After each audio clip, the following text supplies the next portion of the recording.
Halo semuanya, kembali lagi di channel Red Portal. Apa cheat terakhir yang kalian gunakan saat bermain game? Mungkin beberapa dari kalian para gamer-gamer tua mengingat kalau game-game di era PS2 ke bawah memiliki banyak sekali game yang membuat para pemainnya bisa memasukkan kode cheat di dalamnya. Cheat-cheat ini bukanlah sesuatu yang ilegal untuk digunakan. Bahkan, cheat-cheat ini memang dibuat oleh sang developer itu sendiri dalam gamenya agar bisa digunakan oleh para pemain itu sendiri. Terkadang, cheat-cheat ini menjadi jalan pintas bagi para pemain agar bisa membuka kemampuan khusus yang ada di dalam game atau membuka pencapaian secara instan sehingga pemain tak perlu melakukan progresi selama berjam-jam lamanya lagi. Oh my god! Saking banyaknya cheat yang terkandung dalam game dan sulit buat dihafal, gue bahkan masih inget saat cheat ini dijual di abang-abang belakang sekolah ke anak-anak SD yang emang mainin game itu juga. Game-game yang populer dan emang ada cheatnya itu banyak banget sampai bisa jadi komoditas tersendiri bagi orang-orang ini. Tapi seiring berjalannya waktu, gue melihat kalau adanya cheat ini makin lama makin meredup. Bukan berarti nggak ada. Beberapa game memang masih melakukan cheat di dalamnya sama kayak game zaman dulu. Namun, cheat ini entah kenapa memiliki sifat dan juga rasa yang berbeda daripada game zaman dulu. Lalu, kenapa sih kok sekarang udah gak ada game-game yang pakai cheat lagi kayak zaman dulu? Apa penyebab ini semua? Tenang, Red Portal akan memberikan penjelasan sekaligus kupas tuntas apa yang menyebabkan game-game zaman sekarang gak mengimplementasikan mekanik ini lagi ke dalam gamenya. Sebelum dibahas lebih lanjut, tolong like, share, dan subscribe channel Red Portal agar gak ketinggalan video-video selanjutnya ya.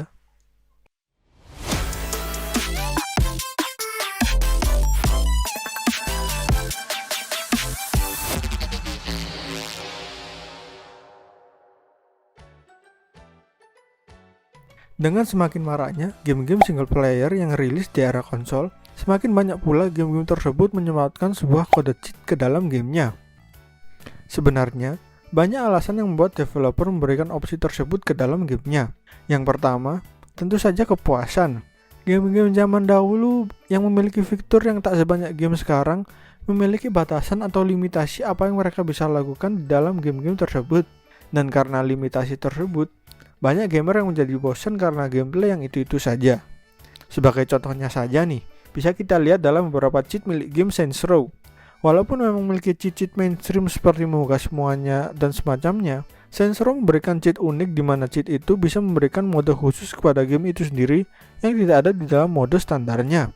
Mode seperti mengubah NPC di dalam game menjadi pasukan zombie yang akan menyerang karakter utama, atau bahkan mengubahnya menjadi sosok-sosok maskot, tentu saja memberikan kepuasan tersendiri bagi pemain game itu sendiri. Alasan kedua, tentu saja agar bisa membuat game menjadi lebih mudah daripada yang seharusnya. Para game ini biasanya menyematkan skill-skill khusus sehingga karakter mereka menjadi kebal atau bahkan tidak bisa mati. Cheat seperti ini sudah umum kita lihat khususnya pada seri-seri GTA, di mana kita bisa mengetik kode-kode tersebut menggunakan keyboard atau kombinasi tombol-tombol tertentu apabila memainkannya di konsol. Bagi para gamer jadul, cheat seperti menjadi suatu kewajiban tersendiri saat memainkan GTA.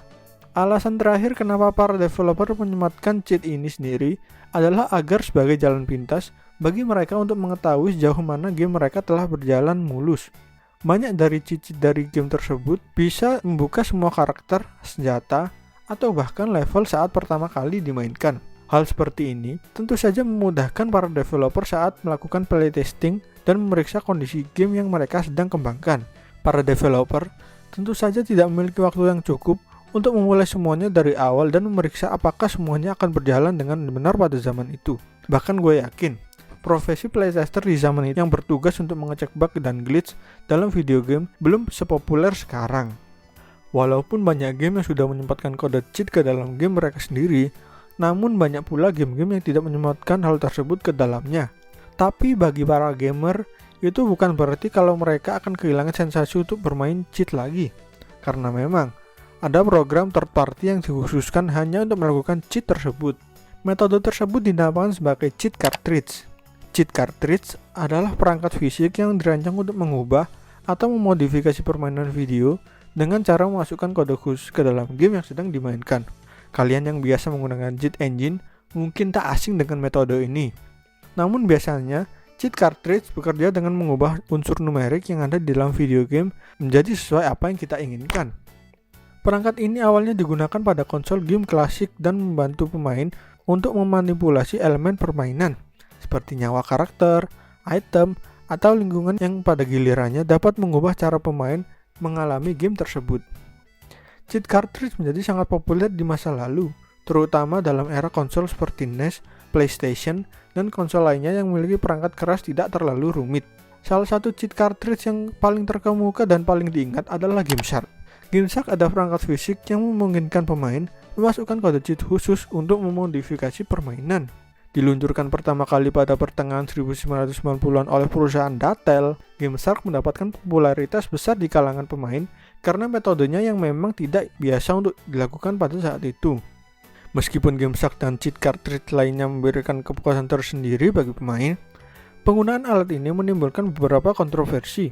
Beberapa pemain berpendapat bahwa penggunaan cheat seperti ini dapat merusak pengalaman bermain yang seharusnya terasa adil dan malah menjadi seperti jalan pintas bagi gamer itu sendiri. Dalam beberapa kasus, penggunaan cheat codes juga dapat menyebabkan bug atau crash dalam permainan itu sendiri.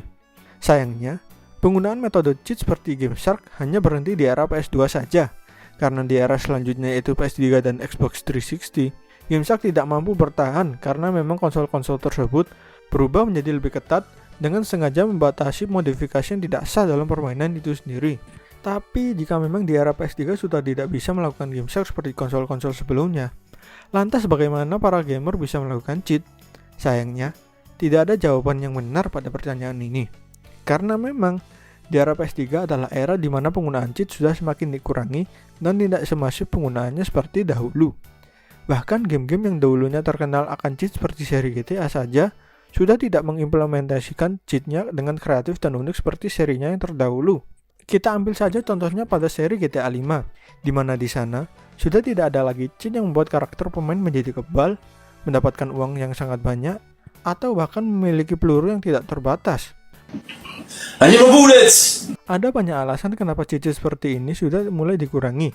Salah satunya adalah maraknya penggunaan microtransaction dan juga DLC ke dalam sebuah game. Microtransaction yang sebelumnya hanya digunakan pada game-game free to play, kini juga merambah ke dalam game-game AAA yang bahkan untuk memilikinya saja mengharuskan pemainnya untuk membeli di awal. Adanya fitur microtransaction yang memberikan kesan bahwa pemain bisa mendapatkan sesuatu yang lebih dibandingkan apa yang pemain lakukan. Adanya konten-konten DLC juga semakin menambah alasan para developer enggan untuk memasukkan kode cheat ke dalam game mereka. Bagi para developer, mereka tentu saja berpikir jika mereka bisa mendapatkan keuntungan dengan memberikan konten tambahan alih-alih memberikannya secara gratis. Beberapa konten DLC memang memiliki kualitas yang cukup bagus dan bisa bersaing dengan konten yang ada pada in-game itu sendiri. Namun beberapa konten DLC itu juga hanya memiliki kesan cash grab dan sangat tak layak untuk bahkan dimiliki oleh player itu juga. Bang, udahlah bang. Tidak hanya hadirnya DLC dan microtransaction saja yang membuat cheat semakin tidak relevan. Namun ada satu fitur lain yang menyebabkannya menjadi seperti sekarang ini, yaitu achievement. Bagi gamer yang sering bermain di konsol, pasti paham dengan apa yang gue maksud sekarang. Sistem achievement adalah sebuah sistem di mana pemain akan mendapatkan suatu trofi apabila menyelesaikan sebuah tantangan-tantangan tertentu dalam suatu game tersebut. Tantangan yang dihadirkan begitu beragam dan menantang, dan kadang-kadang sangat sulit untuk dilakukan oleh pemain itu sendiri. Banyak sekali gamer di seluruh dunia ini yang begitu terobsesi dengan achievement ini. Bahkan, mereka tak akan segan-segan memamerkan achievement platinumnya yang notabene achievement paling susah didapat karena harus mendapatkan semua achievement di dalam game. Sekarang bayangin aja, kalau misal achievement tersebut digunakan dengan cara melakukan cheat. Selain merusak harga diri sebagai seorang gamer itu sendiri, maka achievement yang selama ini disematkan di dalam game tidak ada artinya karena semua orang bisa mendapatkannya dengan mudah bila memang diperbolehkan. Walaupun memang beberapa game masih menyematkan kode cheat di dalam game mereka. Salah satu cara untuk menanggulangi hal tersebut adalah dengan tidak menghitung apa yang dilakukan cheat tersebut sebagai salah satu hitungan ke dalam achievement tersebut. Hal ini tentu saja tidak menghilangkan sensasi bermain cheat, namun juga tetap membuat game menjadi fair dan adil bagi semuanya. Selain alasan-alasan sebelumnya, ada satu alasan lagi yang membuat cheat menjadi tidak relevan seperti dulu. Hal ini tidak lain dan tidak bukan adalah maraknya game-game online kompetitif yang ada sekarang ini. Meningkatnya popularitas dan jumlah game online kompetitif telah membuat penggunaan cheat menjadi masalah yang lebih serius. Dalam lingkungan permainan online dan kompetitif, penggunaan cheat dapat merusak pengalaman pemain lain. Jika pada generasi-generasi sebelumnya kebanyakan masih berupa game single player, di era internet seperti sekarang ini, yang bermain tidak hanya satu orang, melainkan banyak orang secara sekaligus. Mungkin, bagi orang yang menggunakan cheat, permainan akan menjadi seru bagi diri mereka sendiri, namun tidak bagi orang lain. Parahnya lagi, penggunaan cheat ini tentu saja membuat jalannya permainan jadi tidak adil dan terkesan seperti menang sendiri. Walaupun memang pemberantasan cheat pada game-game online sudah mulai digerakkan dan dilakukan oleh para pengembang, hal ini tidak membuat cheat-cheat tersebut hilang. Selama masih ada demand dari para player atas penggunaan cheat ini, maka software-software tersebut tidak akan selamanya hilang dari peredarannya.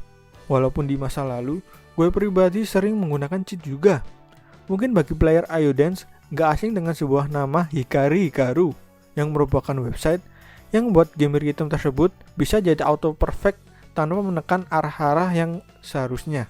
Atau mungkin bagi pemain Point Blank, kota Pekalongan yang entah kenapa sekarang identik sebagai kota cheater daripada batiknya. Walaupun gue tahu juga kalau perbuatan gue di masa lalu itu perbuatan yang ilegal. Jika cheat itu dilakukan dalam game online yang melibatkan orang lain di dalamnya, gue akan mengutuk siapapun yang menggunakan cheat tersebut ke dalam game online. Maksud gue, ayolah men, apa yang lo dapat dengan main cheat saat main game online? Biar dikata jago sama teman-teman lu.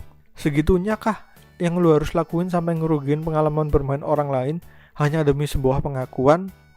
Walaupun game yang menyematkan cheat sudah mulai berkurang di zaman sekarang, namun bukan berarti kalau kita sudah tidak bisa melakukan upaya apa-apa lagi untuk bisa melakukannya. Karena seperti kata pepatah, ada begitu banyak jalan menuju Roma. Salah satunya adalah memasang mod ke dalam game kita. Mod ini sesuai dengan namanya, dapat mengubah dan menambahkan sesuatu ke dalam game tersebut yang tentu saja bukan official bikinan dari developernya itu sendiri. Mod ini tentu aja beragam macamnya, mulai dari mod yang mengubah modifier sehingga permainan menjadi lebih dinamis, ataupun mod overhaul yang mengubah penampilan dari keseluruhan game itu sendiri. Mod-mod ini tentu aja dapat dimanfaatkan sesuai dengan kemauan player itu juga.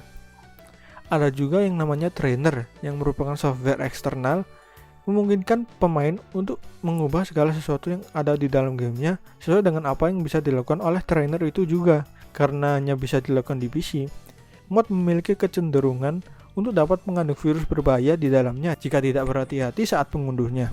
Oleh karena itu, kalian perlu berhati-hati jika memang ingin memainkan versi-versi trainer tersebut. Sebenarnya, tidak ada alasan kuat untuk menghilangkan kemampuan penggunaan cheat selama itu tidak merugikan orang lain atau mengganggu pengalaman bermain secara lebih luas. Penggunaan cheat dalam game single player dapat memberikan fleksibilitas dan kreativitas lebih dalam cara pemain ingin menjalankan pengalaman permainan. Namun perlu diingat bahwa developer juga memiliki alasan tersendiri dalam memutuskan apakah akan menyertakan fitur cheat dalam game mereka atau tidak. Banyak juga developer menyediakan cara bagi pemain untuk bermain dengan cara mereka sendiri atau melalui mode kreatif, modding, atau fitur dalam game yang memungkinkan pemain mengakses aspek-aspek permainan yang biasanya terkunci. Secara keseluruhan, penggunaan cheat dalam game single player sebaiknya dilihat sebagai pilihan yang tergantung pada preferensi individu pemain dan pendekatan desain game oleh developer. Kedua belah pihak memiliki pertimbangan mereka sendiri, dan kesepakatan terbaik mungkin adalah memastikan bahwa penggunaan cheat tidak merusak pengalaman pemain atau tujuan inti dari dibuatnya game tersebut. Sampai sini dulu penjelasan dari Red Portal kenapa cheat sudah tidak populer seperti dulu lagi. Jika ada bahasan, balasan, tambahan, atau sanggahan dari video ini, kami mempersilahkan kalian untuk menulisnya di dalam komentar di bawah. Jangan lupa untuk like, share, dan subscribe channel Red Portal agar tidak ketinggalan video-video kami yang selanjutnya ya. Terima kasih.